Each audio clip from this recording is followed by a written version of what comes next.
Sirpur paper mill కార్మికులకు BJP అండగా ఉంటుందని కేంద్ర మంత్రి కిషన్ రెడ్డి స్పష్టం చేశారు. ఆసిఫాబాద్ జిల్లా కాగజ్ నగర్ పట్టణంలోని ఎస్పీఎం మైదానంలో విజయ సంకల్ప యాత్రలో కిషన్ రెడ్డి పాల్గొన్నారు. ఈ సందర్భంగా కిషన్ రెడ్డికి సిర్పూర్ ఎమ్మెల్యే పాల్వాయి హరీష్ బాబు స్వాగతం పలికి శాల్వాతో సత్కరించారు. కార్మికుల సమస్యలపై మేనేజ్మెంట్ ను ఢిల్లీకి పంపించి కార్మికులకు న్యాయం జరిగేలా చూస్తామని హామీ ఇచ్చారు కిషన్ రెడ్డి. ఆదిలాబాద్ జిల్లా అధ్యక్షులు ఆదిలాబాద్ నియోజకవర్గ ములుగులో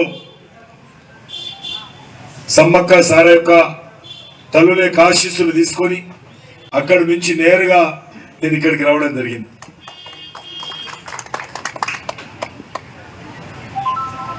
మీకు అందరికీ తెలుసు, 9.5 సంవత్సరాలుగా ఈ దేశ ప్రధానిగా నరేంద్ర మోడీ గారు కొనసాగుతున్నారు.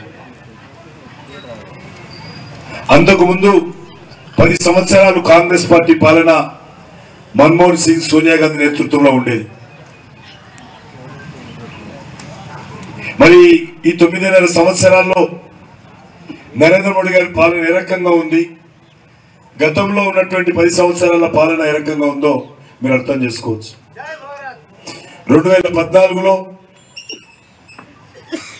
ఆ రోజు ఎన్నికలు జరిగినప్పుడు లోక్సభకు 2 ప్రధానమైనటువంటి అంశాల మీద ఎన్నికలు జరిగాయి. ఒకటి, 10 సంవత్సరాల యూపీఏ